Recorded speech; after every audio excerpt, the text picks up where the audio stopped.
Noaptea exceselor unui moștenitor răsfățat și a bandei sale s-a încheiat cu violență împotriva unui tânăr artist. Dar fratele ei, un veteran de război, avea să le transforme frica într-un coșmar. Înainte de a ne scufunda în această poveste, spune-mi, din ce colț de lume ne urmărești și câte primăveri ai trăit? Vocea lui Makar a tăiat ca o lamă liniștea dimineții din cafenea. Ești aici. Ecoul a sărit de pe zidurile goale, revenind ca un avertisment. Inima fostului medic militar s-a scufundat nu de presimțire, ci de siguranța înghețată că ceva nu era foarte greșit. Instinctul lui, ascuțit pe câmpurile de luptă, a prins parfumul nenorocirii înainte ca ochii să-l poată confirma. Bătrânul Niva încă mai expira căldură din motorul de la intrarea în debarcader, unde vechiul șopron al pescarilor, transformat de Makar în cafene în urmă cu 3 ani, când s-a întors din război de iluzionat de umanitate, dar încă atașat de promisiunea de a-și proteja sora, a trecut testul timpului. Ceața dimineții linse stâncile de pe mal, răspândindu-se peste apă ca ultima suflare a unui râu care insista să nu înghețe. Cheile lovesc teșgheaua de lemn, stârnind un zgomot de la micul clopoțel de aramă pe care Iasia l-adusese dintr-un orășel uitat.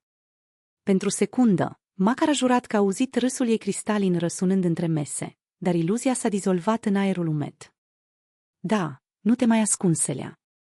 Încercă să pare iritat, dar vocea îi trăda anxietatea. Lumina slabă de la vitraliile prăfuite a tăiat întunericul în fragmente zimțate. Degetele lui Makar au alunecat peste harta nautică prinsă în cuie pe perete, o moștenire de la bunicul său pescar împreună cu farurile navei care atârnau acum de tavan. Un râu nu te lasă niciodată să te pierzi, spunea bătrânul. Te duce întotdeauna acolo unde trebuie să mergi. Makar a vrut, pentru prima dată în ultimii ani, să creadă în acea înțelepciune a râului. Ea se ajungea la 5 dimineața în fiecare zi. Am pornit cuptorul, am frământat aluatul de turtă dulce, am pornit radiocasetofonul vechi. Cântece populare s-au amestecat cu rocul anilor 90, iar când a sosit Makar, mirosul de scorțișoară și miere pusese deja stăpânire pe debarcader. Astăzi, însă, nu a mai rămas decât haina ei, aruncată peste un scaun, bej cu broderii de plante acvatice stilizate. În timp ce atingea țesătura aspră, amintirile loveau ca un val. Nu este doar un desen, Makar. Aceste modele sunt vrăjile noastre, ele păstrează istoria familiei noastre. Vocea bunicii îi răsuna în minte, atâta timp cât îți amintești de broderie, știi cine ești. Un fior îl străbătu. Se întoarse, hotărât și înainta spre depozit. Iasia. Bătuitul lui în ușă suna ca o împușcătură în tăcere. Nimeni nu a răspuns. O să intru. Ușa scârții, dezvăluind silueta înghesuită a surorii în colț, printre saci cu făină și cartofi. Genunchii lipiți de piept, părul dezordonat, părând pierduți în spațiu. Ea nici nu clit când el a intrat. Ias vocea lui Makar se domoli, aproape o șoaptă. S-a apropiat încet, așa cum au făcut cu răniții din munți, mișcându-se precaut ca să nu sperie o viață care îi scăpa deja printre degete. Ce s-a întâmplat? El a întins mâna, dar ea s-a retras. Atunci a văzut-o, urme întunecate pe încheieturi, degete înfipte suficient de tare încât să lase vânătăi. Lanțul subțire de aur de la gât, smuls. Și pandantivul de cihlimbar în formă de barcă, pe care Iasia nu l-a scos niciodată, a dispărut. Omese. Acel singur cuvânt purta toată furia lui Makar, toată greutatea unui război în care durerea avea întotdeauna pe cineva responsabil. Iasia doar clătine din cap, aruncându-le înapoi de parcă ar fi încercat să-și înghită lacrimile. Să mergem.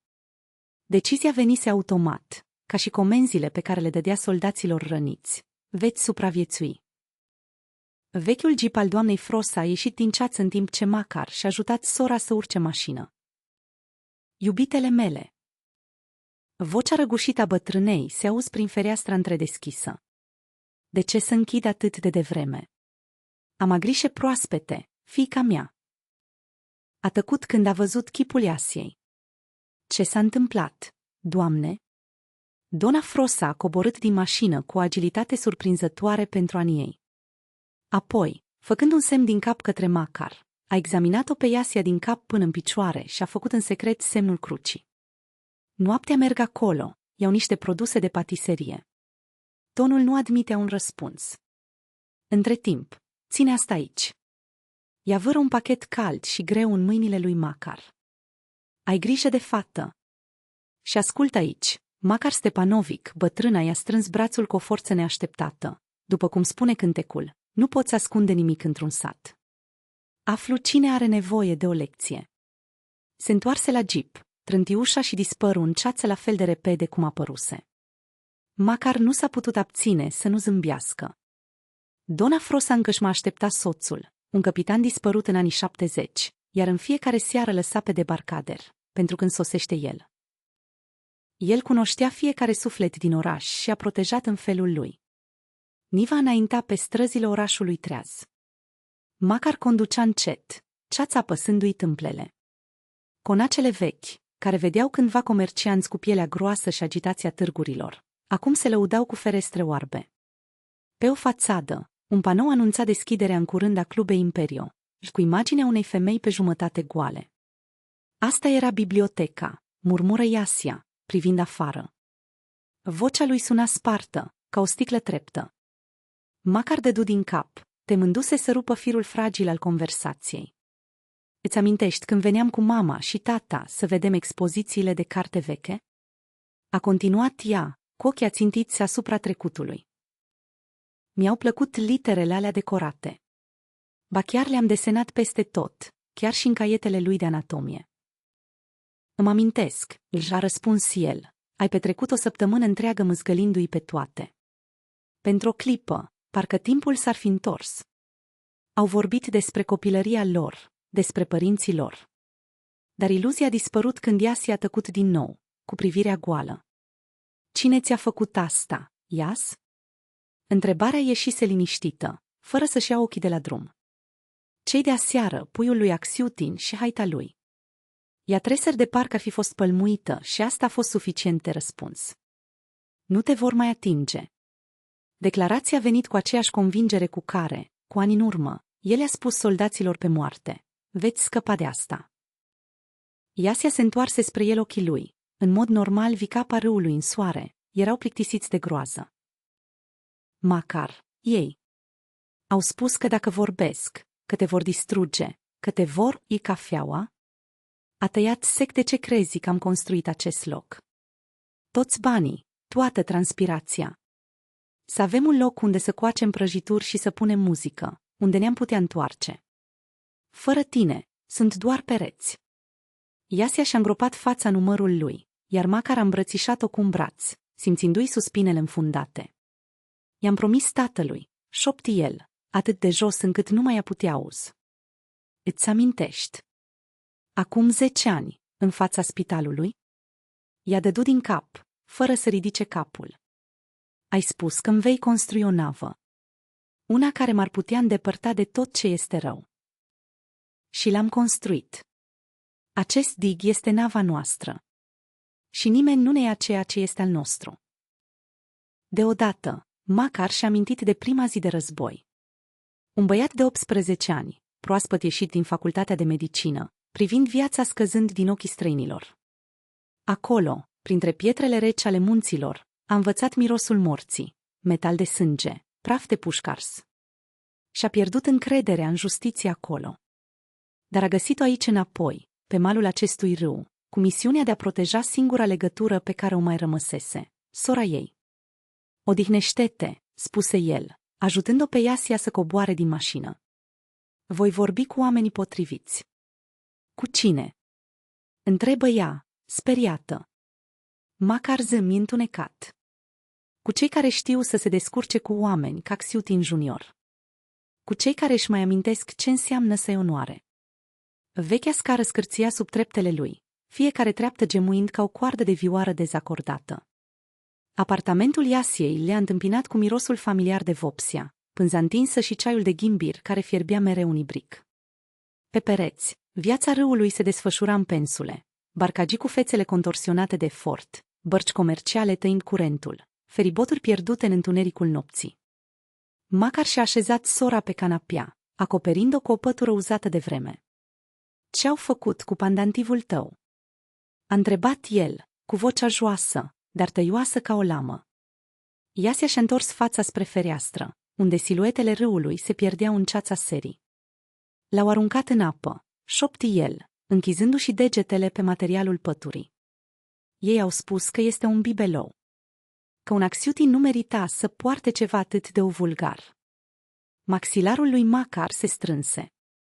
A văzut, nu râul de afară, ci reflectarea distorsionată a unui trecut care refuza să se scufunde.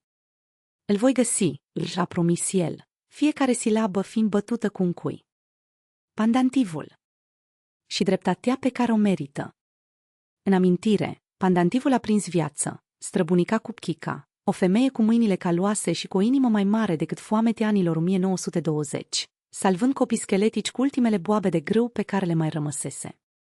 Totul fusese vândut, schimbat sau pierdut, cu excepția acelei bucăți de cihlimbar închis, gardianul sângelui familiei, așa cum o numea ea.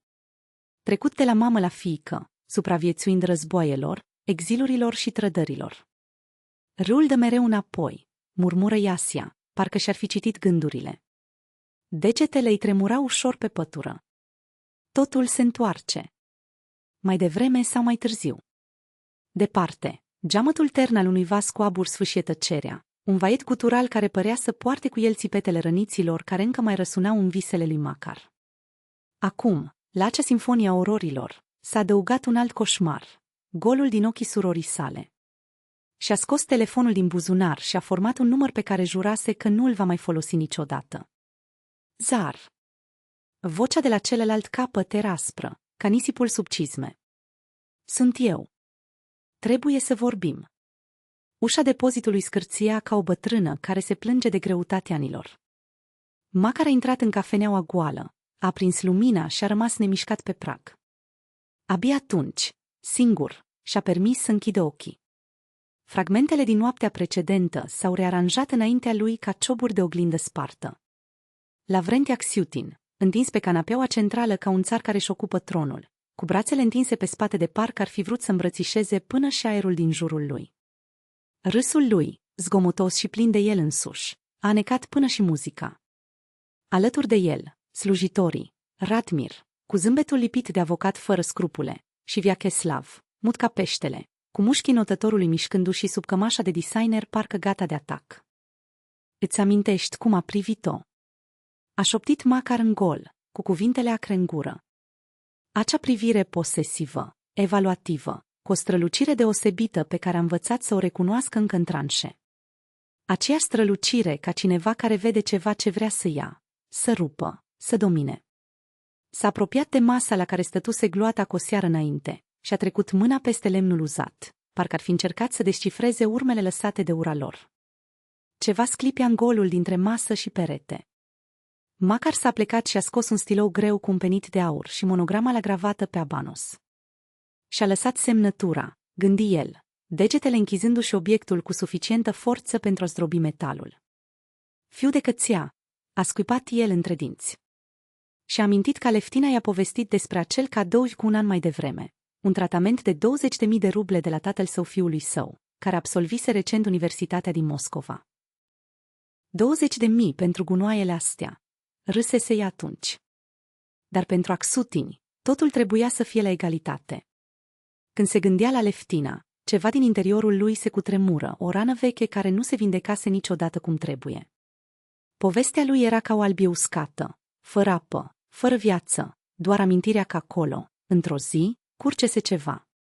Înainte de război și-au făcut planuri, căsătorie, o casă lângă apă, copii care vor crește ascultând murmurul valurilor.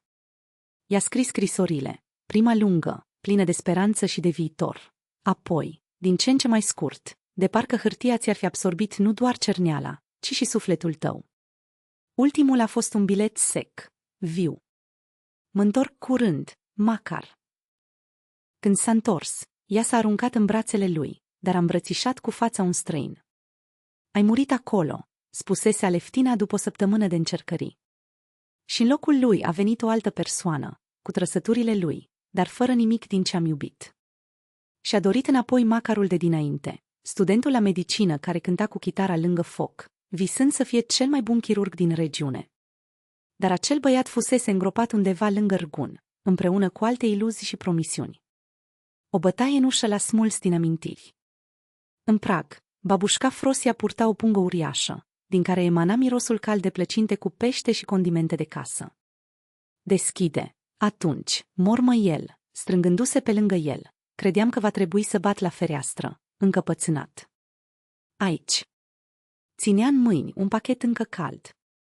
Plăcinte cu pește. L-am pescuit singur, l-am copt singur. Nimic din această otravă de supermarket. A înaintat prin cafenea, privind în jur cu autoritatea cuiva care cunoaște fiecare colț, fiecare poveste ascunsă în pereți.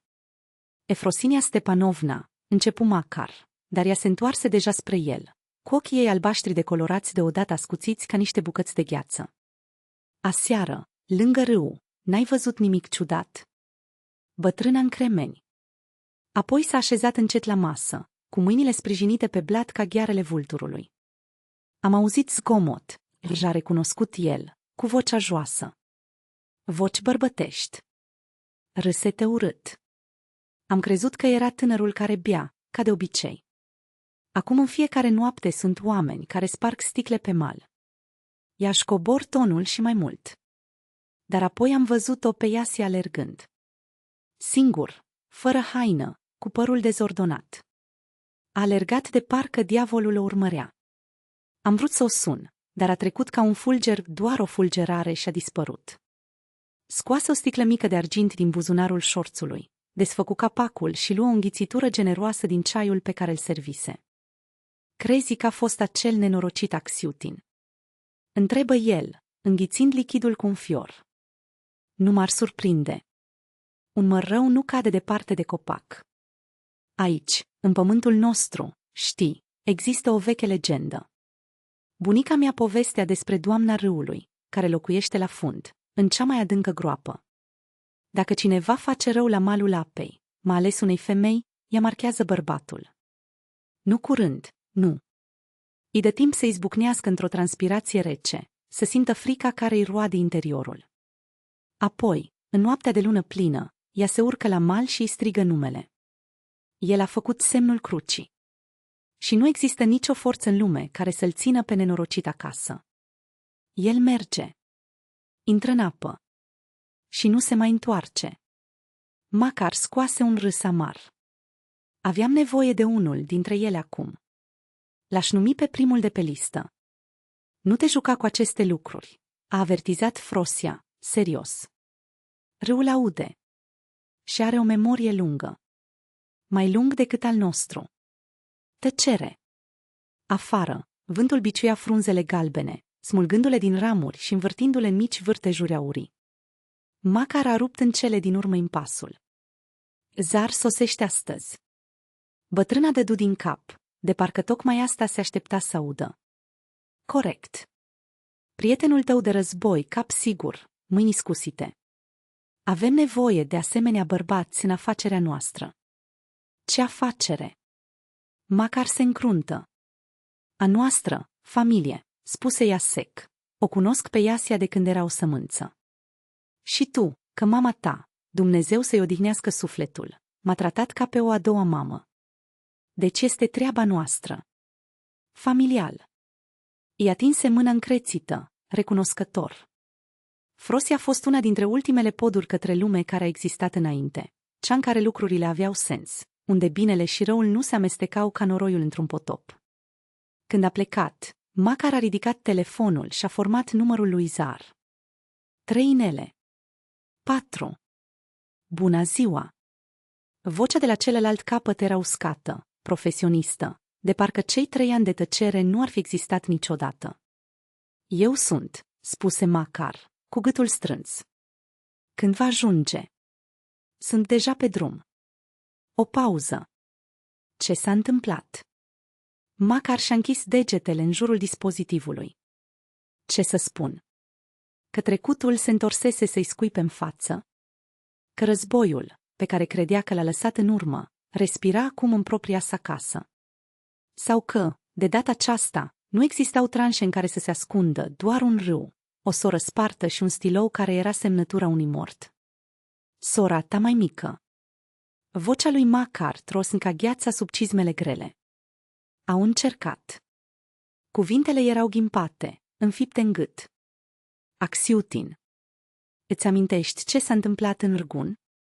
Militantul acela care a încercat nu a putut termina. Memoria era o lamă ruginită, care săpa adânc. Zacar respira adânc la celălalt capăt al liniei. Vocea lui, cândva aspră ca pietrișul, acum tăiată ca oțelul călit. Îmi amintesc. L-am găsit mai târziu, în pădure. Din întâmplare. Din întâmplare, repetă Macar cu amărăciune. O tăcere grea ca plumbul topit a umplut apelul. Apoi, mai jos, aproape un mărit. Iasia. Da, animal. Aerul a scăpat din plămânii lui Zacar ca burul dintr-o țeavă de pistol supraîncălzită. Voi fi acolo în 3 ore. Așteaptă. Macar închise. Telefonul i-a scăpat de pe degete, bătând pe masă. S-a uitat pe fereastră, unde noaptea înghițea râul în înghițituri lente. Zacar era singurul care nu încercase să învie pe Macar dinainte, poate pentru că el însuși se întorsese din război străin în pielea lui. Sau pentru că știam că unele cicatrici nu sunt menite să se vindece, ci să fie purtate. Să ne amintim că umanitatea este un lux pe care nu și-l poate permite toată lumea. Orașul s-a scufundat în negru. 3 ore au durat ca o propoziție. Macar nu a mai așteptat. Și-a pus jacheta cu mișcări bruște, de parcă țesătura i-ar fi ars pielea și-a plecat. Cafeneaua a rămas în urmă, încuiată, cu miros de cafea arsă și minciune atârnând în aer. Vântul din râu era un cuțit rece în gât, răscolind părul și amintirile. Cerul, un giulgiu de nori sfâșiați de stele îndepărtate, Bakins, așa cum le numeau marinarii antici, faruri ale corăbilor fantomă. Digul scârția sub pașii lui, scândurile gemuind ca oasele oamenilor necați. Fiecare pas era o lovitură de ciocan în piept. Lanterna tăia întunericul în felizimțate, o bucată de lanț ruginit, un nod de frânghe putrezit, o sticlă goală care se rostogol ca un craniu. Când lumina atins sapa, Macar s-a cutremurat. Pentru secundă, aș fi jurat că am văzut o față feminină ieșind din adâncuri, palid ca o lună eclipsată. Rusalca, murmură el, cu buzele răsucite în ceva între râs și blestem. Oboseala și frica se jucau cu mintea lui ca pisicile cu un șoarece pe moarte. Apoi, ceva fulgeră la marginea digului. În genunchi, cu degetele tremurând nu de fric, ci de furia care îi fierbea deja în vene. Între crăpăturile din lemn, un pandantiv de cihlimbar în formă de ladia, acele bărci vikinge pe care strămoșii lor le foloseau pentru a naviga pe râuri de sânge și istorie. Lanțul a fost rupt, dar piesa era intactă, caldă de parcă ar mai ține căldura gâtului lui Iesi. Transparent, auriu, o bucată de timp solidificată. Macar și-a închis mâna în jurul ei, iar amintirea bunicii ei i-a inundat simțurile ca mirosul pâinii ars. Anastasia Pavlovna, matriarha care și-a schimbat toate bijuteriile pentru castroane cu supă pentru copii flămânzi în anii 1920, dar a păstrat acel pandantiv. Nu este doar un ornament, spuse ea, cu ochii duri ca pietricele. Este ceea ce ne amintește de unde am venit. Și ce datorăm celor care vin după. A trecut de la mamă la fiică, până a ajuns la Iesi, care acum o smulsese cu forța, o aruncase acolo ca gunoiul. Degetele lui Macar îi se înfipseră în palmă până când sângera. Mă întorc, șopti el către apa neagră, cu vocea un jurământ gravat în os. Și cine a făcut asta își va dori să nu se fi născut niciodată. Râul a răspuns cu un fior la suprafață, cercuri concentrice extinzându-se ca ecoul unei împușcături. Ceva mare trecuse de desubt. Macar simți că gâtul îi furnică, dar nu se dădu înapoi. S-a ridicat în picioare, cu cihlimbarul strâns în pumn, singurul lucru pe care reușise să-l salveze din acel iad. Zorii s-au strecurat pe fereastra cafenelei ca un hoț, cenușu și umed. Vâritul motorului oaze al lui Zacar suna ca mâritul unei fiare înlănțuite, greu, sufocat. Macar lăsă jos cuțitul pe care îl folosea pentru a toca legumele. Ritmul mecanic al lamei împotriva scândurii era singurul lucru care îl mai liniști, de parcă fiecare tăietură ar fi fost o numărătoare inversă pentru ceva. A ieșit pe verandă. Jeepul, de culoarea noroiului uscat, s-a oprit brusc, aruncând noroi pe scânduri. Zacar a coborât, desfășându-se ca o lamă, prea înalt pentru lumea înghesuită. Ochii lui îngustii au scanat împrejurimile cu precizia unui lunetist care calculează distanțele. Mirosea fum scump, a ulei de armă și acea veche oboseală pe care niciun duș nu o poate spăla, genul care se lipește de suflet ca praful de pușcă. Hei, frate! Vocea era serioasă, îmbrățișarea, o zdrobire de coaste care aproape că durea. Makar mirosea piele uzată, metal rece. Pe încheietura dreaptă a lui Zacar, o brățară ciudată a prins lumina, un glonț lustruit până la strălucire, transformat într-un memorial. Nu a vorbit niciodată despre numele gravat acolo. În interiorul cafenelei, Zacar s-a aruncat pe un scaun fără să-și scoată geaca de piele uzată. Acceptat cana cu ceai negru de parcă ar fi fost un contract sigilat în sânge. Vorbește. Toate. Fără editare. Makar a ascultat. Cuvinte scurte și uscate, ca gloanțe de pușcă. Zacar a ascultat, nemișcat, cu excepția degetelor care se albiu pe ceramică. Când s-a terminat, tăcerea a fost o lamă între ei. Am informații despre acest cățel. Vocea lui Zacar era un ferăstrău tăind prin oțel. 2 cazuri în capitala statului. O chelneriță, un stagiar la compania noastră. Ambii au depus plângere. Ambele portretizate. Știi de ce? Makar știa deja răspunsul. Bani. Amenințări. Ambele. Dar cel mai rău a fost că protocoalele au dispărut. De parcă nu ar fi existat niciodată. Gleb Axiutin avea oameni peste tot, de la polițistul străzii până la procuror. Ușile oficiale sunt încuiate, a concluzionat Makar. Nu m-au interesat niciodată de ele. Zacar și-a pocnit degetelor, un sunet care i-a amintit lui Makar de ruperea oaselor. Există și alte moduri. Era un expert în asta. După ce un atac i-a luat soția și fiica de 5 ani, Zacar a încetat să mai creadă în justiție. A început să o facă, cu propriile mâini. Ai spus că Lavăr are prieteni. Ochii lui Zacar erau 2 găuri negre. OMS. Radmir Casanov. Avocat la firma de familie. Și Vyacheslav Zdanko. Fost înotător, acum antrenor la un club sportiv. Veriga slabă. Makar nu a uitat. Întotdeauna caută un lider de urmat. O marionetă cu muș. Zacar a dat din cap, a luat o înghițitură de ceai și a înghețat. Privirea îi se îndreptă spre fereastră.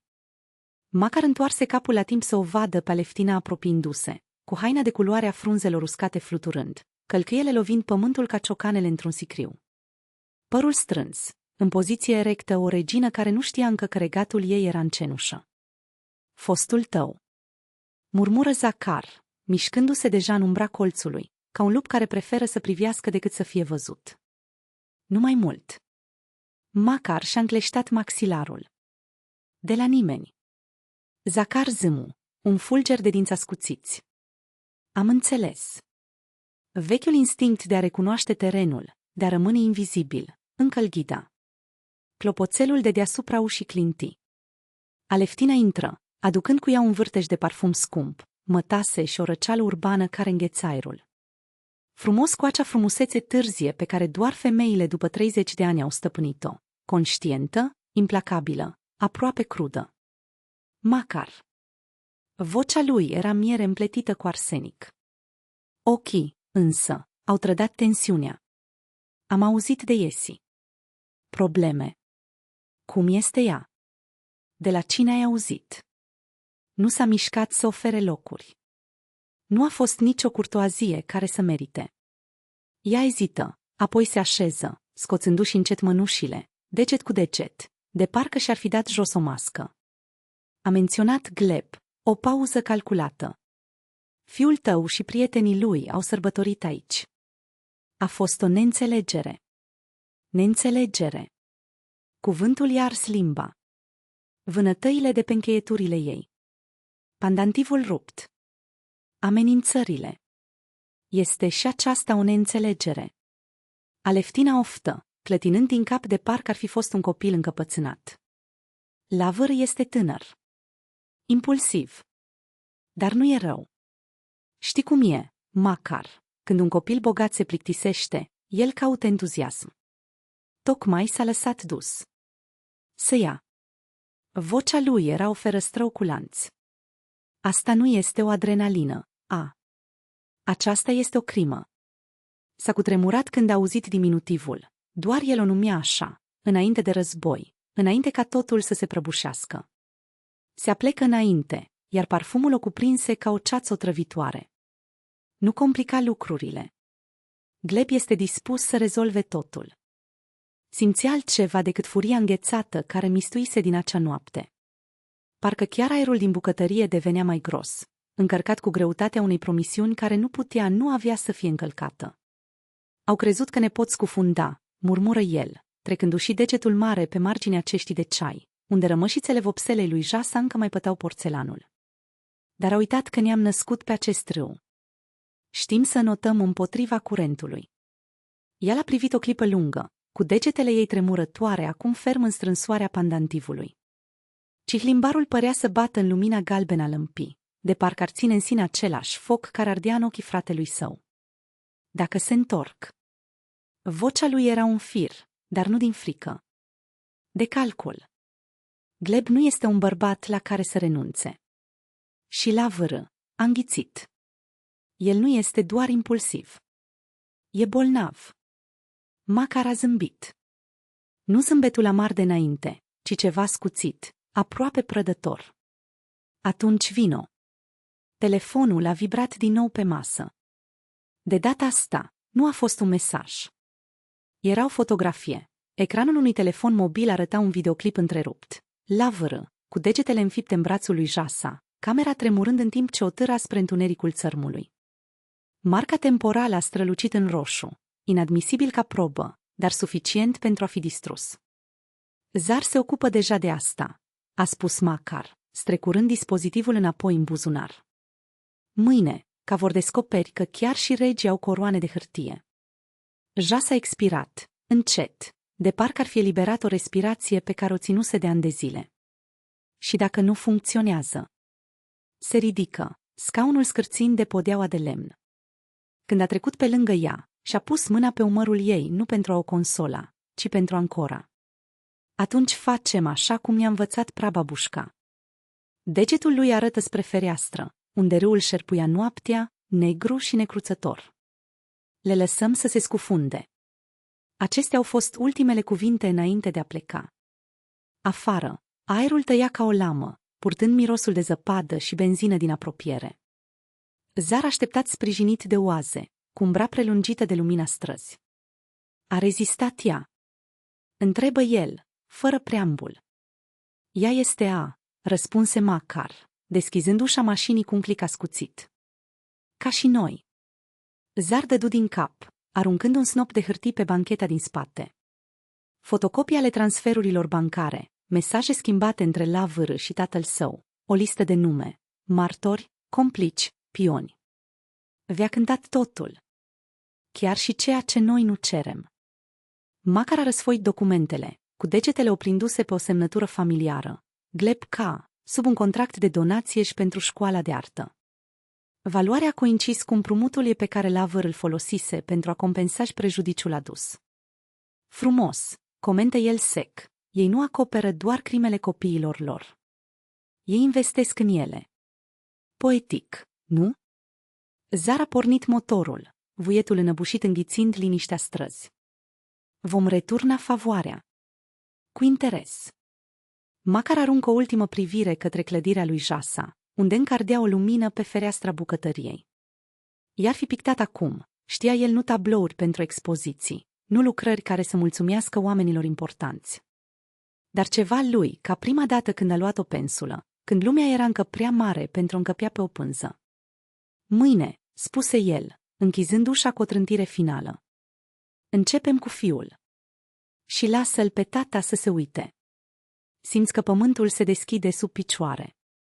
Înregistrarea încă răsuna în mintea lui ca o travă lentă, corupându-i fiecare gând. Nu era doar vocea lui Lavr, nu era doar râsul celorlalți. Era tăcerea lui Jasa de la sfârșit, acel gol care țipa mai tare decât orice cuvânt. Se așeză pe pat, cu arcurile scârțind sub greutatea lui, și-și trecu mâinile peste față. Pielea îi ardea, de parcă urmele degetelor lui Gleb Aksiutin încă îi ardeau carnea. Te pot cumpăra. Fraza a rezonat, obscen în simplitatea ei. Nu a fost o amenințare, a fost un fapt. Un bărbat ca Aksiutin nu a amenințat. Pur și simplu a întins mâna și lumea s-a înclinat. Makar ridică privirea spre tavan, unde umbra unei crăpături se întindea ca o cicatrice. Și-a amintit cum, cu ani în urmă, el și Jasa stăteau întinși pe podeaua cazărmii improvizate, numărând crăpăturile ca și cum ar fi fost constelații. Arată ca un lup, spuse ea, arătând. Și asta, o navă. Acum, singurul lucru pe care l-a văzut a fost forma unui arc, nu cel care era un cadou, ci cel care se strânge până se sufocă. Se ridică, cu picioarele goale afundându-se în covorul uzat. În bucătărie, ibricul șuiera pe aragaz, uitat. O ridică de mânerul de opărire fără să clipească, căldura aproape o ușurare. Durerea era reală. Durerea a fost sinceră. Spre deosebire de cuvintele lui Aksiutin, spre deosebire de acea înregistrare care părea să fi fost ruptă dintr-un coșmar. Telefonul vibra pe masă. Un mesaj de la Zakhar, scurt și precis ca întotdeauna. I-am găsit adresa apartamentului pe care l-au închiriat pentru petreceri. Securitate minimă. Fereastra din spate despre o alee. Makar ținea strâns dispozitivul, degetele tremurându-i nu de frică, ci de ceva mai periculos, certitudinea. Nu mai era vorba de dreptate. Nu mai era vorba despre legi sau sisteme putrede. Era vorba despre un scor de stabilit, scris cu sânge și oase. Deschise sertarul noptierei, unde își ținea pistolul, nu pistolul de serviciu, nu cel folosit în armată, ci unul mic, compact, care îi încăpea în palmă ca pe o promisiune. Verifică revista, mișcarea automată, de parcă degetele lui ar fi știut singur drumul. Apoi l-a ascuns la spate, sub cămașă. În camera lui Jasa, ușa era întredeschisă. A adormit, sau măcar s-a prefăcut că doarme, ghemuit în pătură ca un copil care încă crede că întunericul nu poate ajunge la ea dacă închide ochii suficient de tare. Makar stătea acolo, urmărind ritmul neregulat al respirației sale. Și-a amintit cum obișnuia să doarmă înainte, adânc, visător, cu un zâmbet pe buze, de parcă chiar și în vis ar fi pictat. Acum degetele lui s-au strâns pe țesătură, de parcă ar fi încercat să apuce ceva care aluneca. Mă întorc curând, șopti el, deși știa că ea nu va urși. Sau nu am vrut să aud. Afară, aerul era umed, plin de miros de râu și benzină. Makar merse repede, umbrele copacilor întinzându-se ca niște degete încercând să-l oprească. Nu era nicio grabă. Nu era frică. Era doar greutatea pistolului pe spatele lui și imaginea lui Lavr Aksiutin, zâmbind în camera telefonului, în timp ce lumea lui Jasa se făcea bucăți. A întors colțul aleii pe care o marcase Zakhar. Clădirea era veche, cu cărămizi decojite și ferestre încadrate de gratii ruginite. O lumină slabă venea de la etajul al treilea, clipind ca un oi bolnav. Makar urcă treptele de foc, cu picioarele tăcute, inima bătând în ritmul unei numărătoare inversă. Nu erau gardieni. Nu erau camere de luat vederi. Doar el, noaptea și certitudinea că unele datorii nu puteau fi plătite cu bani. Firul care lega de ceea ce era esențial se rupsese. Makar stătea pe pat, ascultând liniștea apartamentului ca un ecou a tot ceea ce putea pierde. Jasia trebuia să doarmă în camera alăturată. El insistase ca ea să rămână după programarea la medic, dar acum, în timp ce păși pe podeaua care scârție spre ușa ei, nu găsea altceva decât gol. Patul era făcut, neatins. Haina nu atârna de cuier. Un singur pantof abandonat la intrare. Inima i-a sărit o bătaie. Ea a plecat. Unde? De ce? Imaginile l-au asaltat ca la cuțite. Jasia pe pod, Jasia cu o sticlă de pastile în mână, Jasia dispărând în apele întunecate ale râului. A izbucnit pe ușă fără să-și închidă jacheta, alergând de parcă aerul ar fi în flăcări. Intuiția nu l-a trădat. Ea era acolo. Pe vechiul debarcader, mic și fragil împotriva imensității negre a apei, cu picioarele atârnând peste abis. Privind jos cu o seninătate periculoasă, de parcă ar fi făcut deja pace cu tot ce o aștepta în adâncuri. Jasia! Strigă el, forțându-și vocea să nu tremure. S-a întors fără teamă, fără vinovăție. Doar cu o veche oboseală în ochi, de parcă ar duce greutatea tuturor marelor din lume. Nu-ți fie frică, spuse el, în timp ce se apropia. Mă uit doar la apă. Ea se calmează. Macar stătea lângă ea, fără să o atingă, de teamă să nu rupă acel moment fragil de mărturisire. Mirosul unui râu umed și al lemnului putrezit se amesteca cu vântul care tăia pielea. Îți amintești când tatăl nostru ne-a învățat să notăm? Întrebă Jasia, fără să se uite la el. El a spus, nu vă temeți de râu. Îi întâmpină pe cei care au încredere în el. Îmi amintesc, răspunse Macar, cu gâtul strâns. Și cum țipai, între groază și euforie, de fiecare dată când te arunca în adâncul capătului. O barcă singuratică trec în depărtare, luminile ei pâlpâind la suprafață ca niște stele necate. Mă gândesc mult la părinții noștri, a continuat ea. Cum ar fi azi? În vârstă, stând pe verandă, mândru de noi? Mândru, spuse Macar fără întare. Mai ales de la tine. Ești la fel ca mama noastră, talentată, încăpățânată, o forță a naturii. Jasia scoase un oftat care părea să împingă ani de durere. Mama ei nu ar fi permis niciodată să-i se întâmple asta. Era puternică. Și eu, vocea s-a stins. Sunt murdar. Rupt. Nu pot privi oamenii în ochi. Mă tot gândesc, dacă ei știu? Și dacă mă văd? Ce? A întrebat Macar încet. Slăbiciune. Rușine. Semnul a ceea ce mi-au făcut. A rămas tăcut, căutând cuvinte care nu existau pentru a vindeca o rană atât de adâncă. Cum să explic că ea nu a fost vinovată? Că nu era posibil nicio rușine acolo unde era doar violență? Știi, începu el în sfârșit, când m-am întors din război, am simțit că toată lumea îmi vedea cicatricile. Nu cei de afară. Și-a trecut mâna peste genunchi, care îl durea din cauza umidității din aer, dar a vorbit despre ceilalți, cei pe care nu i-a văzut nimeni. Am avut coșmaruri. Am țipat în întuneric, m-am trezit transpirat, fără suflare. Am crezut că o parte din mine a stat acolo, la munte, cu oamenii pe care nu i-am putut salva. Am vrut să dispar. A închis ochii pentru o secundă. Încetează să mai existe. Jasia se întoarse spre el pentru prima dată, iar Macar văzut ceva nou în privirea ei, un fulger de recunoaștere. Ce te-a oprit? Tu. Răspunsul a ieșit simplu, crud.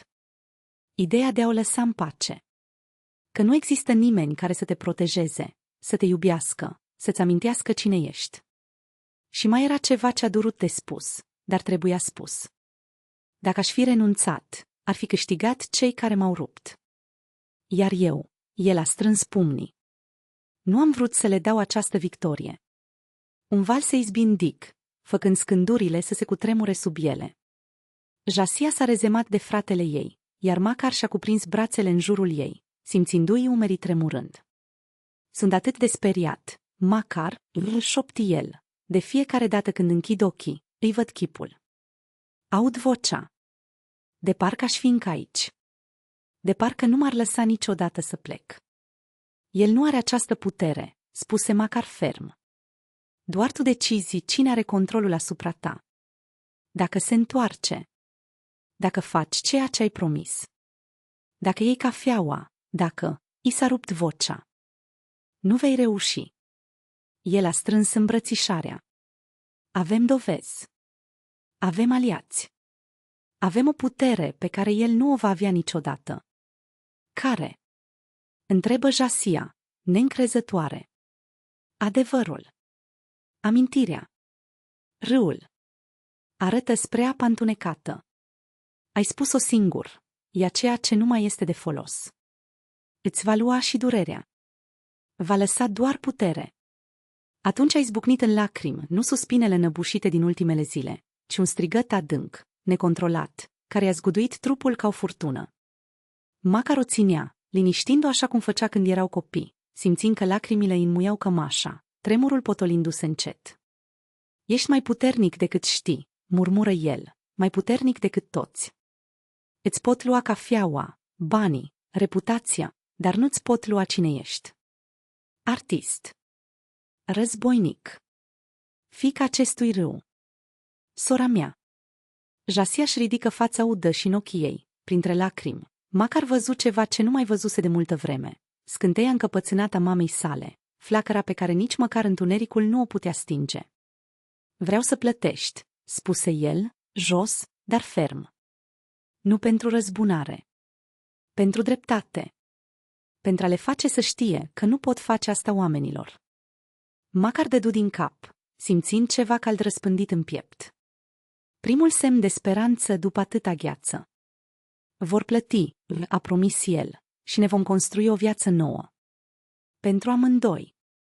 Au rămas acolo până în zori, vorbind despre trecut și viitor, despre părinții lor și despre râu, despre planuri care păreau imposibile la lumina zilei, dar prin contur în întuneric. Iar când primele raze au aurit ceața deasupra apei, Jasia a zâmbit, timidă, nesigură, dar reală. Ca un vlăstar care sparge pământul după o iarnă prea lungă. Cafeneaua a devenit sediu. Hărțile orașului întinse pe mese, fotografii, note. Zacar, obișnuit să planifice operațiuni de război, a mers printre ei, conectând puncte invizibile într-o strategie nemiloasă. Macar o privea pe Jasia de cealaltă parte a mesei, văzând viața revenind la gesturile ei, strălucirea ochilor ei, hotărârea din bărbia ei ridicată, la fel ca mamei ei. Poliția nu se pune în discuție, spuse Zacar, bătând cu degetul pe lemn. Tentaculele Xiutins sunt adânc înrădăcinate în sistem. Orice plângere va dispărea ca o piatră mlaștină. Și nici să nu faci dreptate cu mâinile tale, adăugă Jasia, jucându-se cu pandantivul de cihlimbar la gât, ca și cum ar fi luat putere din piatra străveche. Să nu devenim ca ei. Macar îi surprinse privirea. Era aceeași încăpățânare ca întotdeauna, bărbia cu gropița maternă, tremurândă, dar fermă. Avem înregistrarea, și-a amintit el, arătând spre telefonul lui Zacar. Avem mărturia lui Vyacheslav. Dar cum le poți folosi pentru a obține dreptate? Zacar își miji ochii, calculând. Recunoașterea publică.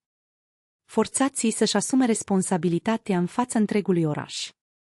Nu într-o instanță de judecată, asta ar fi inutil, ci în fața oamenilor. Acest oraș se teme de Xiutins de ani de zile. Pentru că nimeni nu a arătat vreodată că este posibil să nu-ți fie frică. Jasia clătină din cap. Toată lumea tace, chiar și atunci când văd nedreptate, pentru că cred că nu există alternativă. Zacar se opri, privind-o atent.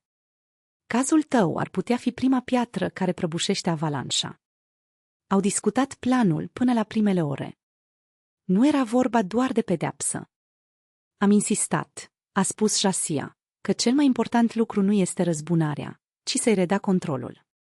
Și oferă orașului șansa de a vedea ce se ascunde în spatele fațadei Xiutin. Am folosit înregistrarea ca pârghe, a rezumat Zacar. Vyacheslav a fost deja de acord să depună mărturie. Aducem totul la oaltă împotriva lui Lavr și Radmir. Apoi, a făcut o pauză dramatică. Le dăm de ales. Ori mărturisesc public, a adăugat Jasia, cu o liniște care a surprins-o până și pe ea însăși. Ori înregistrarea va ajunge pe internet, în media regională, pe biroul guvernatorului. Xiutins prețuiau reputația mai presus de orice. Era călcâiul lui Ahile. Macar se uită la sora lui cu un amestec de admirație și uimire.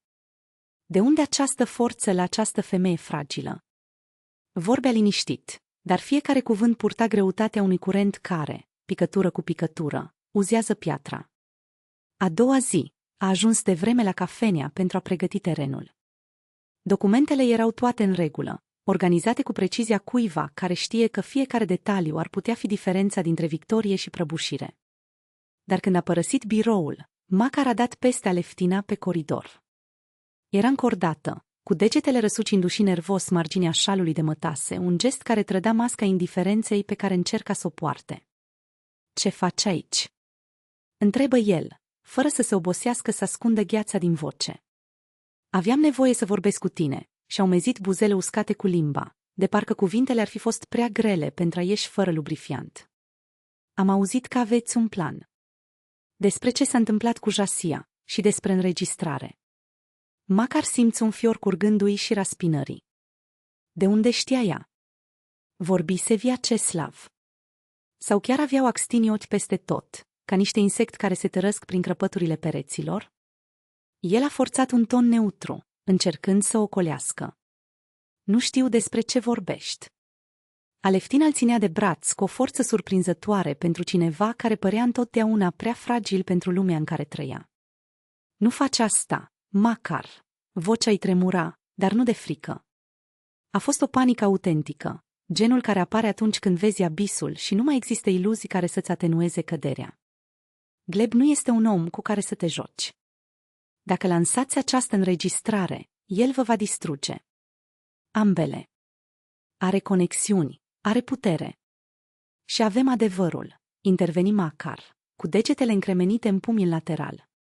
E amuzant cum, până la urmă, am crezut mereu că e mai puternică.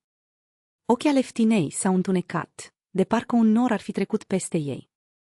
Ai fost întotdeauna un idealist. Ea scoase un râs fără bucurie. Dar lumea nu este așa cum îți imaginezi. Uneori trebuie să accepti lucrurile așa cum sunt. Și cum sunt, Aleftina. Răbdarea lui Makar se epuiza, înlocuită de iritație acidă. Explică-mi. I-a ridicat din umeri, de parcă răspunsul ar fi fost prea evident pentru a justifica cuvinte. Cei puternici iau ce vor. Cei slabi se adaptează. Restul a făcut o pauză, de parcă cântărind ce să spună, pauză. Mereu a fost așa. Întotdeauna va fi. Și ai ales să te adaptezi. Nu a fost o întrebare. Aleftina își întoarse privirea, dar nu înainte de a vedea umbra ceva care ar fi putut fi jenă sau poate doar oboseală. Am ales să supraviețuiesc, a corectat el, jos. Și vă sugerez să faceți același lucru. I-a plecat, lăsând în urmă doar urmele de parfum scump și certitudinea înghețată că fata pe care o iubise cândva se dizolvase complet în mlaștina Xiutins. Până la căderea nopții, el și Zacar terminaseră de adunat dovenile. Au decis ca, a doua zi dimineața, să se întâlnească cu Esia pentru a finaliza ultimele detalii înainte de confruntarea cu Lavr Siratmir. Jasia insistase să fie prezentă.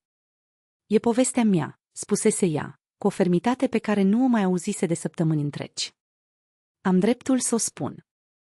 Makar a condus la casa surorii sale cu o ușurare precaută în piept. Pentru prima dată de când iadul se dezlănțuise, ei avea un plan, o cale către justiție, o spunea el mental. Ea s-a oprit chiar la o brutărie pe drum, cumpărând dulciurile preferate ale Jasiei, mici sărbători de foietaș și smântână, de parcă ar fi fost un prevestitor dulce înaintea bătăliei care urma. Dar când a ajuns la ușa apartamentului, ceva l-a oprit.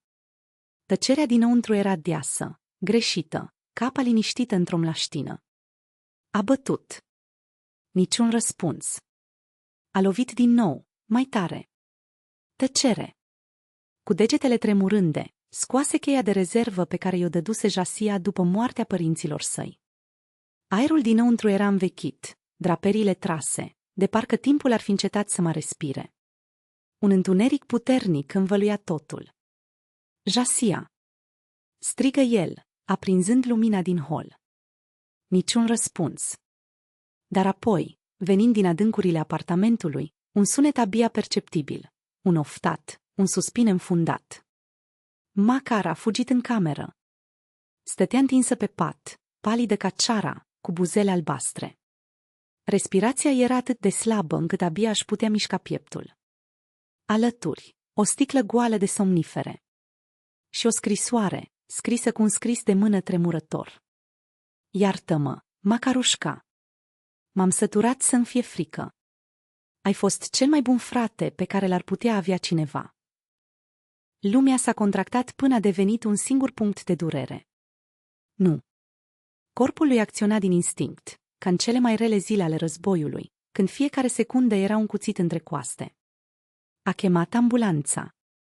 Își forța degetele în gâtul ei, încercând să o facă să vomite. Își ținea capul ca să nu se înnece în propria lui vărsătură. Și-a verificat pulsul slab, aproape imperceptibil, dar era acolo. O puse pe o parte, în poziția de recuperare, în timp ce sirenele tăiau noaptea ca niște lame.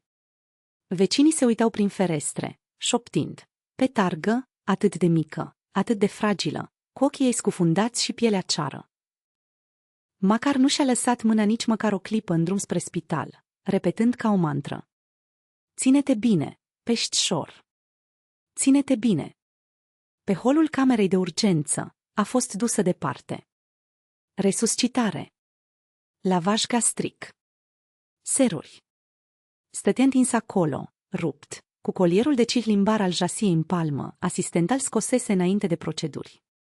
Timpul întins, lent și murdar ca un râu în inundație, târând totul cu el. Macar se ridică, strângând gulerul până când marginile ascuțite îi se înfipseră în piele.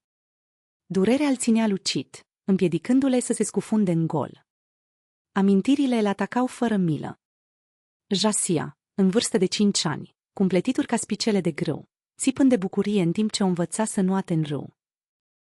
Nu te teme, pestisorule, te tinimbrate. Raului îi plac cei curajosi. Jasia, la 12 ani, plânge în întuneric după înmormântarea părinților ei. Se băga cu ea sub pătură, o îmbrățișa, inventa povești despre râul care ținea toate sufletele, despre stele care erau morții care ne priveau, despre durerea care, oricât de infinit ar părea, avea să treacă într-o zi. Jasia, la 15 ani, cu un caiet de schițe sfâșiat de mâinile unor colegi care o numeau Hillbilly. A lipit fiecare pagină împreună, apoi a dus desenele la ziarul local. Prima publicație. Prima recunoaștere. Primii pași tremurători către un vis. Amintirile i-au alunecat printre degete, imposibil de reținut. Atunci a apărut doctorul Semion Ilit la capătul coridorului, cu ochii roșii de epuizare, cu poziția îndoită de greutatea anilor de salvare a vieților care de multe ori nu doreau să fie salvate. S-a așezat lângă Macar și-a pus o mână pe umăr. Fata ta se luptă. Vocea doctorului era aspră, dar nu fără speranță. E puternic, ca tine. A luat o mulțime de pastile, dar ai găsit-o la timp. Macar își auzi propria voce, ruptă, de parcă ar fi aparținut altcuiva. Voi face orice. Bătrânul doctor îl strânse de umăr. Ai făcut-o deja. Forțarea să vomite a salvat o parte din ceea ce a ingerat. Mulți nu au această șansă. Macar dădu din cap, dar înăuntru totul țipă. De ce nu am văzut? De ce am lăsat-o singură? De ce nu mi-am dat seama că era în prac? Semion Ilici, de parcă i-ar fi citit gândurile, a clătinat din cap. Nu te învinovăți pe tine. Oamenii fac adesea acest lucru atunci când încep să se simtă mai bine. Parcă ar avea brusc puterea să facă ultimul pas. Macar strânse mai tare colierul, marginile tăindui pielea. Durerea era un punct de ancorare. Atunci Zacar a izbucnit pe hol, dezordonat, cu ochii sălbatici. Cum e? A repetat întrebarea pe care Macar o auzise deja de la doctor. Zacar stătea lângă el fără să spună nimic. Tăcerea ta a valorat mai mult decât orice îmbrățișare. A trecut aproape o oră când pași grei au răsunat pe hol. Vyacheslav Zdanko s-a oprit la câțiva metri de ei, cu fața palidă, pumnii deschizându-se și închizându-se de parcă s-ar fi luptat cu ceva invizibil. Am auzit. Vocea lui era un mărit reținut.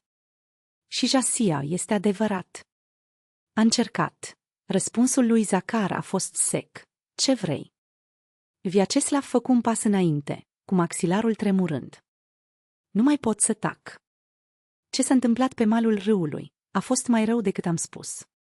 La vâră nu doar a amenințat-o el și Radmir. Vocea i s-a stins. Macar simți furia urcându-se ca o mare neagră, umbrind totul. Zacar îl ținea strâns de braț, împiedicându-le să se ridice. Vorbește, ordonă Zacar, pornind reportofonul telefonului mobil. De la început până la sfârșit. Fără a omite nimic. Vyacheslav a vorbit îndelung, frânt, oprindu-se uneori să-și înghită lacrimile. El a povestit cum Lavâr a fost obsedat de Jasia de ani de zile, cum a văzut fiecare refuz al ei ca pe un afront personal. Cum plănuise să predea o lecție și cu mult înainte de petrecerea aniversară. Cum, în noaptea aceea, lângă râu, nu s-au limitat la amenințări, au smuls hainele, au atins-o, în timp ce ea s-a chinuit până când, la un moment dat, s-a rupt, rămânând nemișcată, de parcă trupul ei ar fi cedat. Lavăr a înregistrat totul pe telefonul său mobil. Vocea lui Vyacheslav era un murmur stânjenit, spunând: așa se întâmplă cu oamenii care cred că pot spune nu. Și apoi, parcă epuizat: am fost întotdeauna un laș. Îmi petrec viața căutându-i pe cei puternici care să se ascundă în spatele lor, crezând că sunt în siguranță. Dar nu e putere. Este putregai. Și nu mai pot să tac. Zacar a oprit reportofonul. Tăcerea care a urmat a fost densă, ruptă doar de sunetele îndepărtate ale spitalului, bipurile monitoarelor, pașii grăbiți, murmurul vocilor care nu puteau repara ceea ce era rupt. Makar se uită la mâinile lui, încă tremurând. Nu de frică.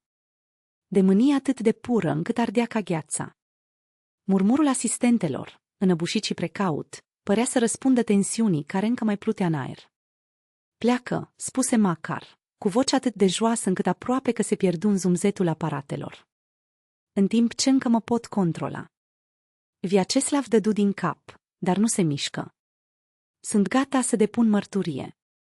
Oriunde, în fața oricui. Nu va răscumpăra nimic, dar s-ar putea să o ajute.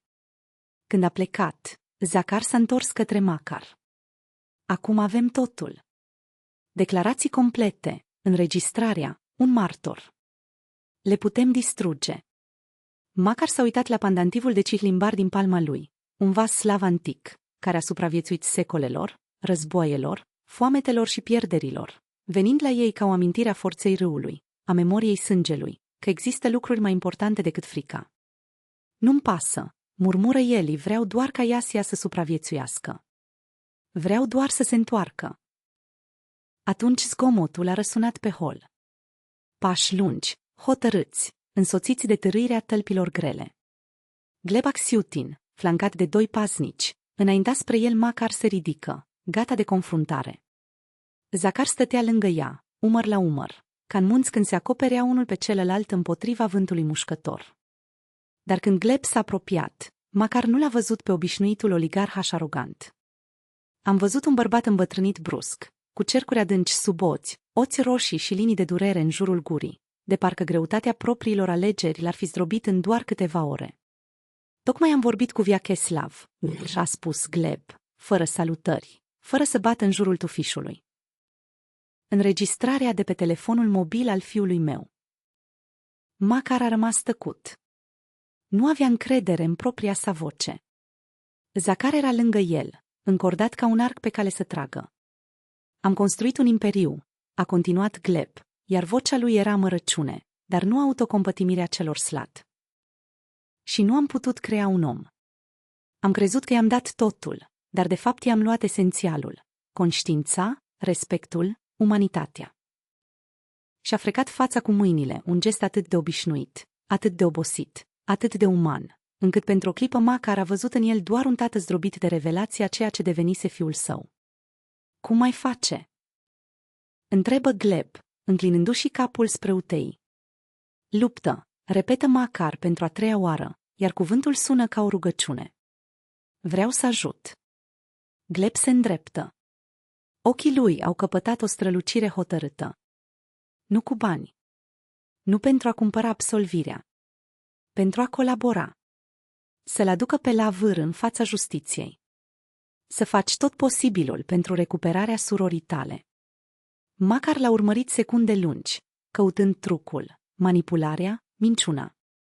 Dar a văzut doar un om stricat, care pentru prima dată în decenii a privit adevărul în față. De ce? I-a întrebat el în cele din urmă. Pentru că dacă nu repar ceea ce a distrus fiul meu, voi fi la fel de vinovat ca și el, a răspuns simplu Gleb. Pentru că este corect. Pentru că deja am pierdut prea multe, soția mea, principiile mele, liniștea mea. Nici eu nu vreau să-mi pierd umanitatea. Makar dădu încet din cap. Atunci a apărut asistenta Nesterov la ușa utei. Pacienta s-a trezit. Ea întreabă de tine. Inima lui Makar tresări. Se aruncă spre ușă, dar în prag se întoarse spre Gleb. Vom vorbi mai târziu despre colaborare. Oligarhul dădu din cap și în ochii lui Macar văzu ceva la care nu se așteptase. Ușurare. Recunoștință. Iasia zăcea între fire și ive, palidă, cu buzele uscate, dar vii. Ochii lui mari, transparenți ca apa râului în soare, îl priveau pe fratele său cu un amestec dureros de rușine și ușurare. Îmi pare rău, șopti ele, nu am vrut, doar m-am săturat să fiu slab. Macar în genunchi lângă pat, înfășurându-și mâna rece în a lui.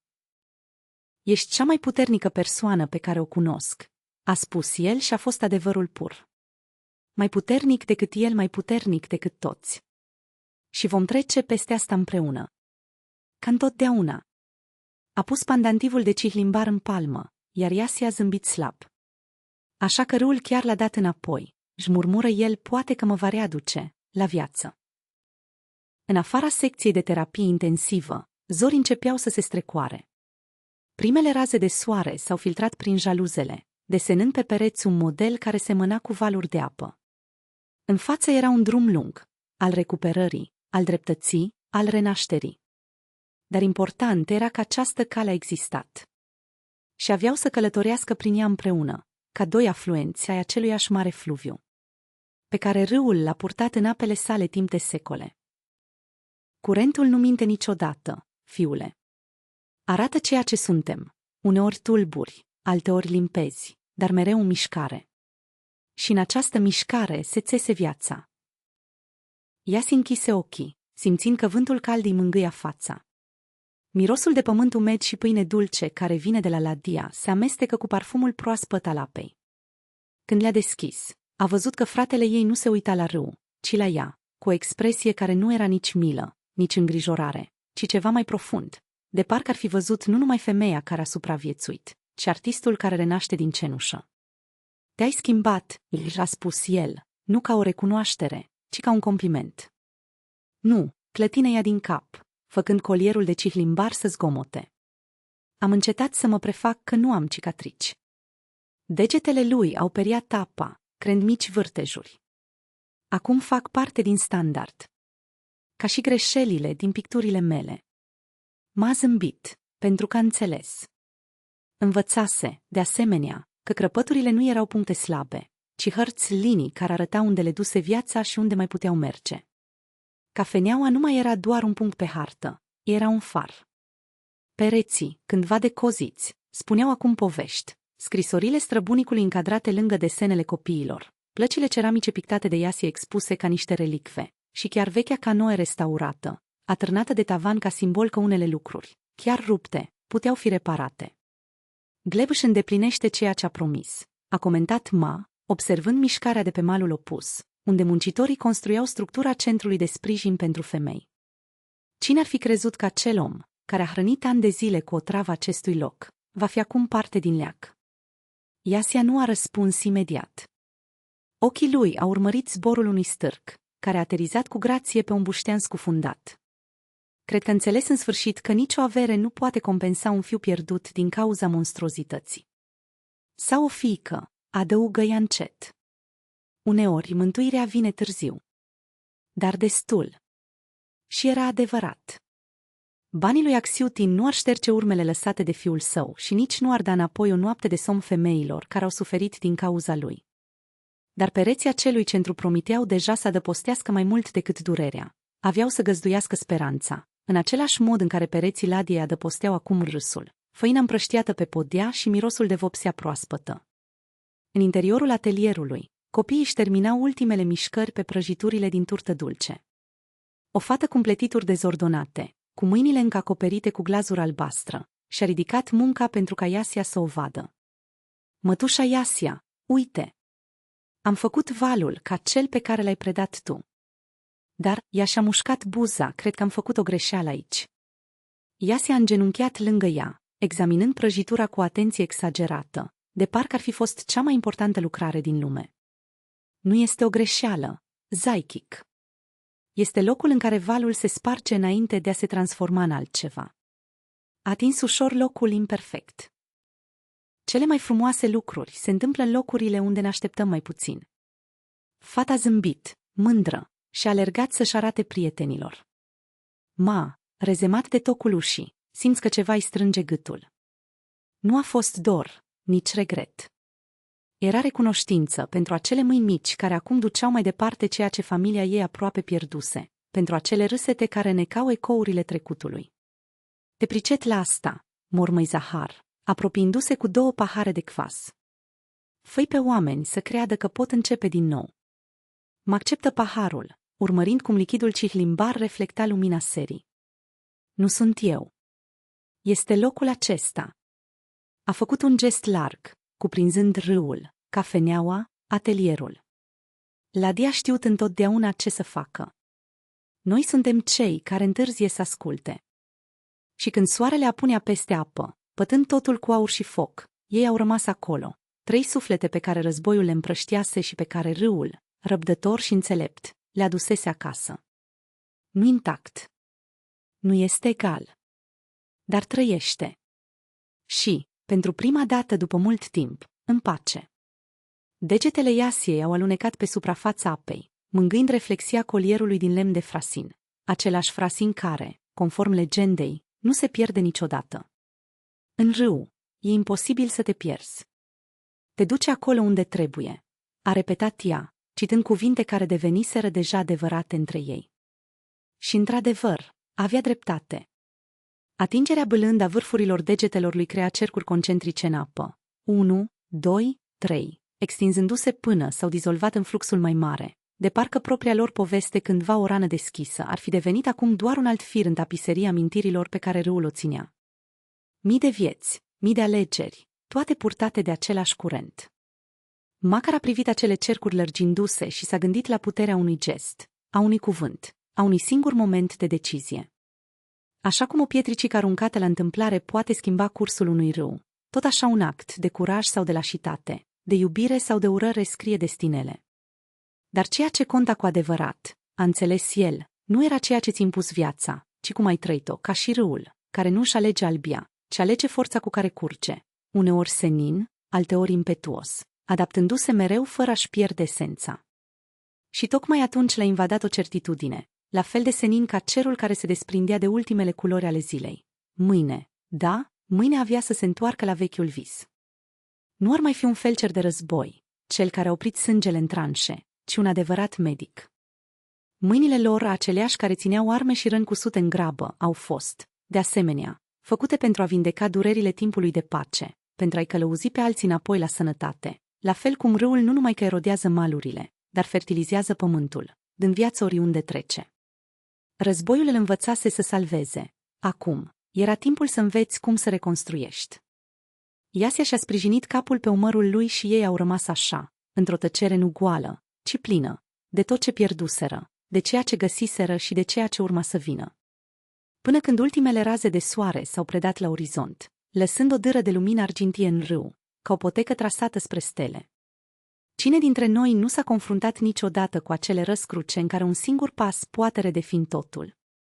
Macar și Iasia au ales nu răzbunare, ci vindecare. Nu exil, ci întoarcere. Nu uitare, ci memoria transformată în forță. Și tu? În fața aceleiași alegeri, ai avea curajul să ierți fără să ștergi trecutul? Ai găsi în tine puterea de a renunța la durere și de a țese un nou viitor? Sau, în inima ta, justiția ar cere un alt rezultat? Această poveste, ca și râul, nu se termină aici. Ea continuă în toți cei care o citesc, pentru că în sufletele altora renasc narațiunile. Dacă apele Ladiei au rezonat cu tine, lasă urmă, un comentariu, un like, un share cu cei care trebuie să-și amintească că, chiar și atunci când sunt sparte, ne putem întoarce împreună. Urmărește-ne pentru mai multe povești ale celor care, precum râurile, găsesc o cale de a merge înainte, în ciuda stâncilor. La urma urmei, cu toții purtăm în noi un curent, uneori turbulent, alteori calm, dar reflectând mereu cine am fost, cine suntem și cine mai putem deveni.